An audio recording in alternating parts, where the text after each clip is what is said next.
السلام علیکم رحمۃ اللہ وبرکاتہ۔ جب رب نے مجھے پھر سے زندہ کیا، بسم اللہ الرحمن الرحیم، میں اس لمحے کو کبھی نہیں بھول سکتی جب مجھے لگا کہ میری زندگی ختم ہو چکی ہے۔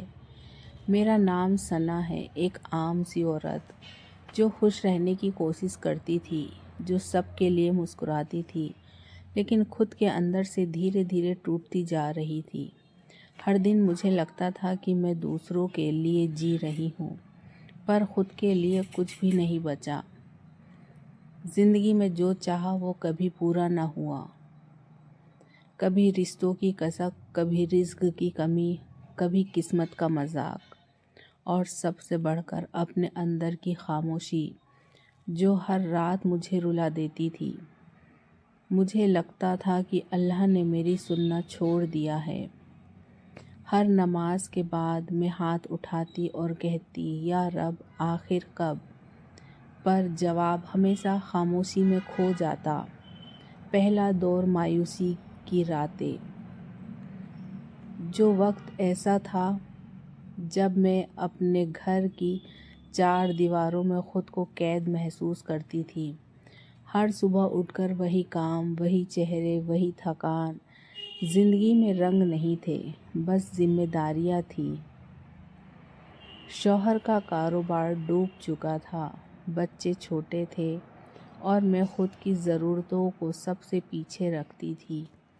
کبھی سوچتی، کیا میں نے کسی کا دل دکھایا تھا کہ اللہ نے یہ سب لکھا؟ کبھی خود سے نفرت ہونے لگتی۔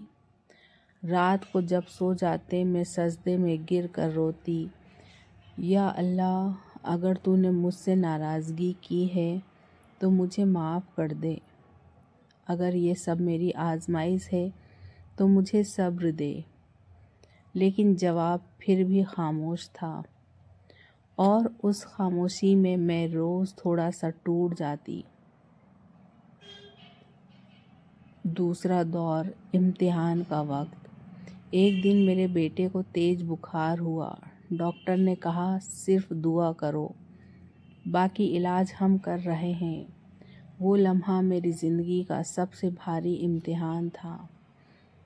جب انسان اپنے بچے کو تکلیف میں دیکھتا ہے تو اس کے اندر کی ساری طاقت بکھر جاتی ہے۔ میں نے اسپتال کے کونے میں بیٹھ کر صرف یہی کہا، یا رب اگر تو میری دعا نہیں سنتا تو اب مجھے بھی اٹھا لے۔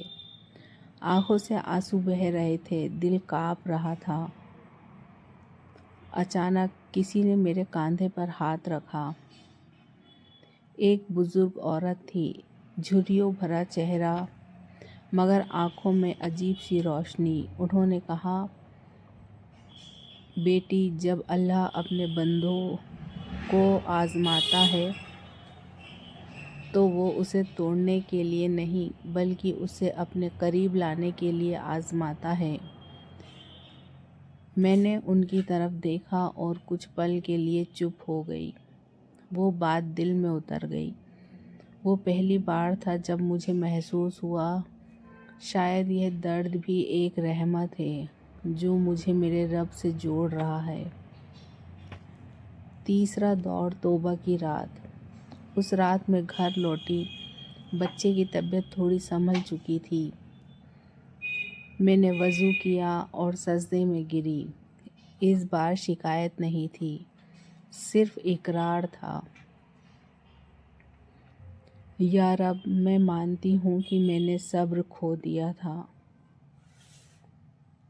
تیرے فیصلوں پر اعتراض کیا تھا، تیری حکمت کو سمجھے بغیر سوال کیے۔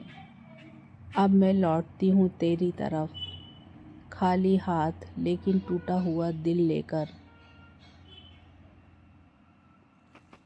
آنسو بہہ رہے تھے، مگر اس بار وہ مایوسی کے نہیں، روح کی صفائی کے تھے۔ ایسا لگ رہا تھا جیسے دل کا بوجھ اتر رہا ہو، جیسے کوئی ادرشیہ ہاتھ میرے سر پر رکھا ہو۔ قرآن کی آیت یاد آئی، اور اللہ اپنے بندوں کے قریب ہوتا ہے جب وہ اسے پکارتے ہیں۔ اس رات میں پہلی بار چین کی نیند سوئی کیونکہ میں اپنے رب کے قریب تھی۔ چوتھا دور، رحمت کا آغاز۔ دن بیتتے گئے اور میری زندگی بدلنے لگی۔ شوہر کو ایک نیا کام ملا، چھوٹا تھا لیکن برکت والا۔ بچوں کی طبیعت سدھرنے لگی، گھر میں سکون لوٹنے لگا۔ میں روز صبح اٹھتی، الحمدللہ کہتی اور اپنے دل میں ایک عجیب سی روشنی محسوس کرتی۔ اب مجھے سمجھ آ چکا تھا کہ جو دیر ہوئی تھی وہ خیر میں تھی۔ اللہ جب روکتا ہے تو بہتر دینے کے لیے روکتا ہے۔ پانچواں دور، صبر کا انعام۔ کچھ مہینوں بعد میں نے ایک چھوٹا سا کام شروع کیا، گھر پر سلائی کڑھائی کا۔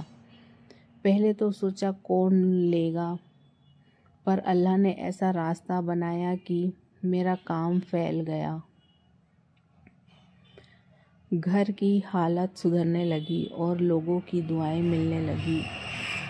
ایک دن میں سجدے میں گئی اور کہا، یا رب، تو نے مجھے وہاں سے دیا ہے جہاں سے میں نے کبھی سوچا بھی نہیں تھا۔ وہ وقت یاد آیا جب میں ٹوٹی ہوئی تھی، اور آج بھی وہیں میں صبر کی مثال بن چکی تھی۔ قرآن کی آیت ہے، جو اللہ سے ڈرتا ہے اللہ اس کے لیے نکلنے کا راستہ بنا دیتا ہے اور اسے وہاں سے رزق دیتا ہے جہاں سے یہ گمان بھی نہیں کرتا۔ چھٹا دور، شکر اور محبت کی روشنی۔ اب میری آنکھوں میں وہ پرانے آنسو نہیں تھے۔ اب ہر نماز کے بعد میں دعا کرتی تھی، یا رب، مجھے تیرا شکر ادا کرنے والا بنا دے۔ اب میں ہر عورت سے کہتی ہوں جو مایوس ہے، جو رو رہی ہے، جو سوچتی ہے کہ اللہ اس کی سنتا نہیں، بہن، وہ تیرا رب ہے، وہ سنتا بھی ہے، سمجھتا بھی ہے، اور دیر صرف اس لیے کرتا ہے تاکہ تجھے اور خوبصورت انعام دے سکے۔ آخری سفر، یقین کی صبح۔ سال بیت گئے۔ اب جب میں پیچھے مڑ کر دیکھتی ہوں تو سمجھ آتا ہے کہ وہ سارے درد، وہ ساری باتیں، وہ ساری راتیں، وہ مایوسی، وہی تو روح کی تربیت تھی۔ اگر وہ سب نہ ہوتا تو شاید آج میں اپنے رب کو یوں ہی نہیں جان پاتی۔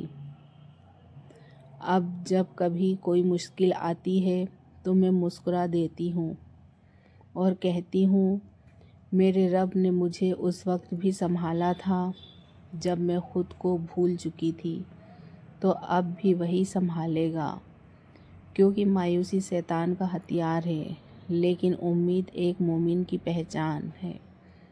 حدیث: صبر کرنے والا کبھی نقصان میں نہیں رہتا، کیونکہ اللہ کا وعدہ ہے جو صبر کرے گا اس کے لیے جنت ہے۔ اور آج میں تمہیں بس اتنا کہنا چاہتی ہوں، اگر تم ٹوٹ چکی ہو، تھک چکی ہو، اگر تمہیں لگتا ہے کہ تمہاری دعا نہیں سنی جا رہی، تو جان لو اللہ خاموش ہے مگر بے خبر نہیں۔ وہ تمہارے صبر کا حساب رکھ رہا ہے، اور جو وہ دے گا تو ایسا دے گا کہ تمہاری آنکھیں بھی رو پڑے گی۔ مگر اس بار شکر کے آنسو لے کر قرآن کہتا ہے، اگر تم شکر ادا کرو گے تو میں تم پر اور زیادہ کرم کروں گا۔ خاطراً ثنا کا سفر ہمیں یہی سکھاتا ہے، جب اللہ دیر کرتا ہے وہ انکار نہیں کرتا، وہ بس بہتر وقت کا انتظار کر رہا ہوتا ہے، کیونکہ ہر دیر کے پیچھے ایک رحمت ہوتی ہے۔ ختم نہیں بلکہ ایک نئی شروعات، کیونکہ جب انسان صبر کرتا ہے تو اللہ اس کی تقدیر بدل دیتا ہے۔ اگر آپ کو میرا ویڈیو پسند آیا ہو تو پلیز سبسکرائب کریں، لائک کریں اور پیارا سا کمنٹ کر کے بتائیں۔ خدا حافظ۔